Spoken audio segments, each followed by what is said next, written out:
Allô tout le monde, c'est Marilyn. J'ai fait ça de même. Allô! Allô tout le monde, c'est Marilyn et aujourd'hui, je vous arrive avec une vidéo qui m'a beaucoup été demandée et que j'avais vraiment hâte de faire. Comment faire pour trouver son style vestimentaire personnel en 10 étapes. Si vous êtes nouveau sur ma chaîne, bienvenue. J'en profite aussi pour vous dire d'aller vous abonner à ma chaîne pour ne rien manquer des prochaines vidéos. Trouver son style personnel vestimentaire, ça peut sembler intimidant, voire inatteignable, et je comprends vraiment le sentiment. On est présentement dans une ère de fashion où les tendances puis les micro-tendances apparaissent et disparaissent vraiment rapidement. Puis c'est normal de se sentir overwhelmed par la mode en général, puis aussi de pas trop savoir où se diriger. Faut pas oublier aussi que la mode, c'est une industrie qui change constamment.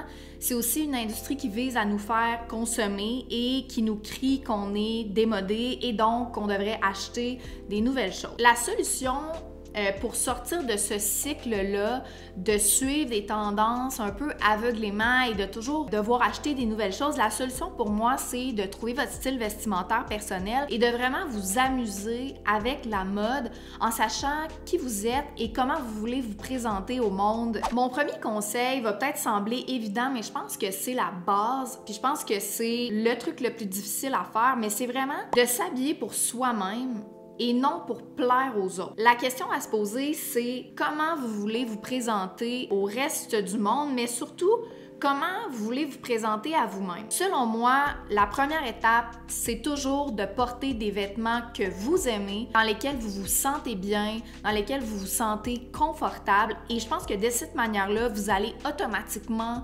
glow au-delà de ce qui est à la mode présentement, ce qu'on vous dit que vous devriez acheter. Donc la première étape, c'est vraiment de porter des vêtements que vous aimez et non pour plaire aux autres. Ce qui m'amène à mon deuxième point. Mon deuxième point, c'est de garder en tête que tout le monde ne peut pas aimer votre style. De la même façon que vous aimez pas le style de tout le monde, puis ça aussi, c'est quand même une étape qui est crucial puis pas si simple que ça à faire, mais que quand vous sortez de la maison avec votre outfit, de juste l'assumer, de le own, de l'aimer, puis de vous foutre un peu de ce que les gens vont penser. Pas d'une manière négative, mais pour vous-même, d'assumer votre look, que vous ayez des regards approbateurs ou désapprobateurs, c'est bien correct, ça fait partie de la game. Puis je pense qu'une fois qu'on s'habille pour soi, je dirais qu'il y a genre 70% du chemin qui est déjà fait. Mon troisième point, c'est avant d'aller magasiner, c'est important de se poser des questions sur ce que vous aimez et vos besoins. Il y a des tendances qui vont être présentées à vous que vous pouvez aimer,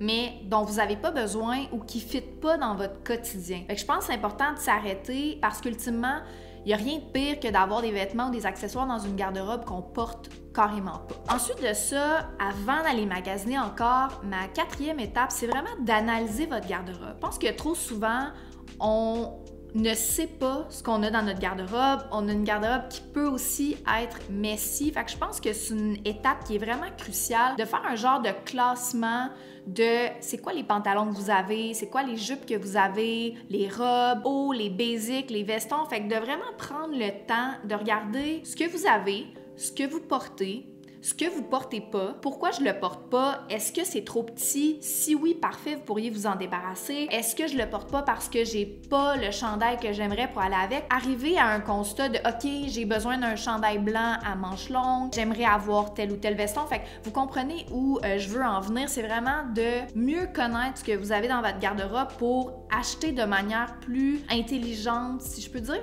intelligente, responsable. Mon cinquième point, pour trouver votre style vestimentaire personnel, avant bien sûr d'aller magasiner, c'est de regarder dans votre entourage et même dans votre garde-robe, mais si vous avez des family heirlooms, donc des objets, des vêtements ou des accessoires qui appartenaient par exemple à votre mère ou qui appartenaient à votre grand-mère ou à un voisin, c'est un vêtement ou un accessoire qui a une valeur sentimentale pour vous, qui est important et qui vous définit en tant que personne. Je vous donne un exemple.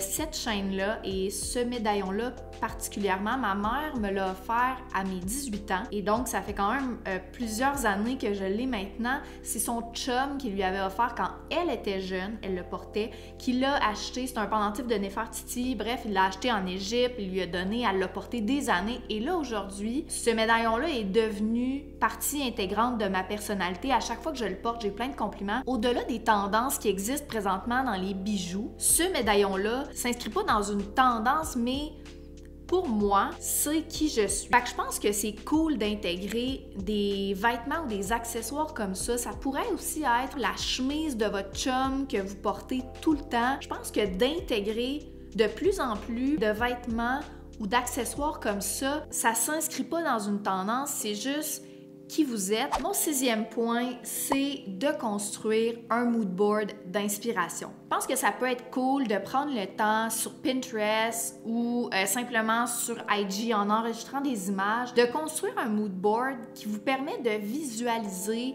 ce que vous aimez et ce vers quoi vous voulez vous diriger. Ça peut être des couleurs, des textures, ça peut être vraiment des vêtements hyper concrets que vous aimeriez. Ça va vous donner un air d'aller et surtout une vision de ce vers quoi vous voulez vous diriger, parce que je pense qu'il n'y a rien de pire que d'arriver en magasin puis d'avoir aucune idée de ce que vous cherchez puis d'acheter juste des coups de cœur, parce que là, je pense que vous pourriez soit regretter ou tout simplement acheter des choses qui vous ressemblent pas vraiment en vous laissant influencer par les tendances et les micro-tendances dont je vous parlais au début de la vidéo. J'en suis à mon 7e point et on n'a pas encore adressé le magasinage, fait que comme vous pouvez voir, c'est super important de faire ce travail-là en amont. Mon 7e conseil, c'est vous n'avez pas besoin de définir votre style.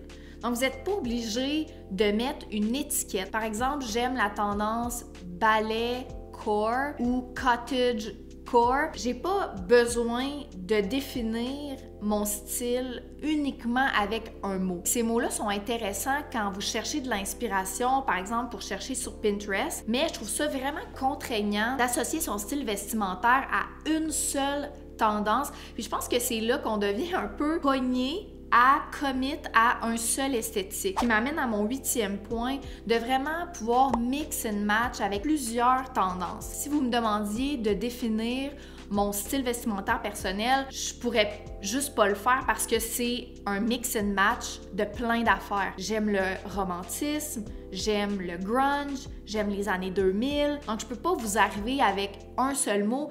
Et je pense que c'est important de vraiment avoir un amalgame. Donc, une fois que vous avez fait ces étapes-là, vous êtes enfin rendu à aller magasiner et là, vous vous dites, où est-ce que je vais?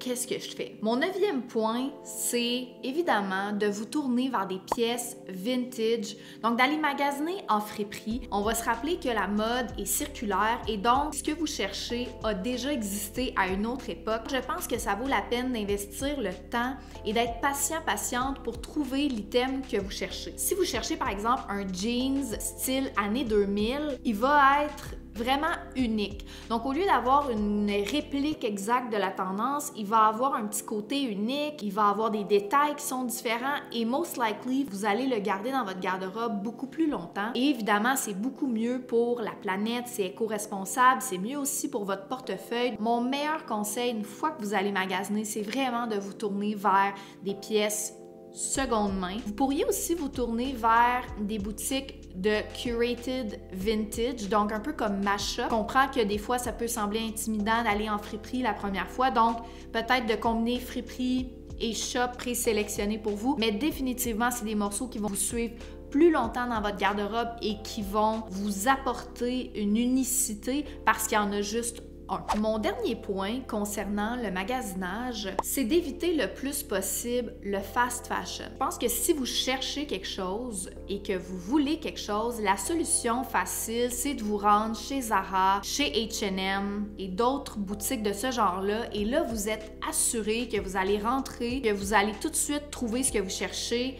Il en existe des milliers, des centaines de milliers d'exemplaires. Ça va satisfaire le besoin d'instantanéité. Par contre, le dark side de ça, c'est que plein d'autres mondes qui vont avoir le même morceau que vous. Et là, avec les réseaux sociaux, vous allez le voir et vous allez potentiellement vous tanner beaucoup plus rapidement, tomber dans ce cycle-là de je suis démodée, il faut que j'achète d'autres choses, c'est quoi les tendances. Je veux quand même faire l'avocat du diable ici parce que, par exemple, ça fait super longtemps que je cherchais une jupe cargo beige. L'été dernier, j'ai réussi à en thrifter une, mais elle était pas totalement à mon goût. Et finalement, j'en ai trouvé une chez Simons il y a quelques jours et je l'ai achetée. Mais je me sens pas mal parce que ça fait des mois que je la cherche, puis je sais qu'en l'ayant achetée là, je vais la porter parce que c'est pas un coup de tête et que j'ai pas réussi à la thrifter, donc elle va rester dans mon garde-robe, mais c'était pas ma première solution. Puis je veux pas non plus shamer personne ici qui achète dans les magasins de fast fashion. Je pense qu'on est tous en apprentissage. Si c'est possible pour vous, je pense que c'est possible d'éviter vraiment les magasins de fast fashion. Vous pourriez vous tourner vers des plus petits designers, des brands locaux, ou sinon, vous pourriez, si vous voulez vraiment investir, acheter de designers. C'est fait, par exemple, en Italie, où les gens sont bien rémunérés. Évitez le plus possible le fast fashion. J'espère que vous avez apprécié la vidéo et que ça va vous aider à trouver votre style vestimentaire personnel. Je vous invite aussi à vous abonner à mon Instagram où je publie beaucoup de looks et la majorité sont vintage, donc peut-être que ça pourra vous inspirer. Et aussi, j'aimerais vous entendre en commentaire. Est-ce que vous avez des questions ou des commentaires? Ça me ferait plaisir d'ouvrir la discussion avec vous. Et sinon, on se dit à jeudi prochain pour une prochaine vidéo. Bye!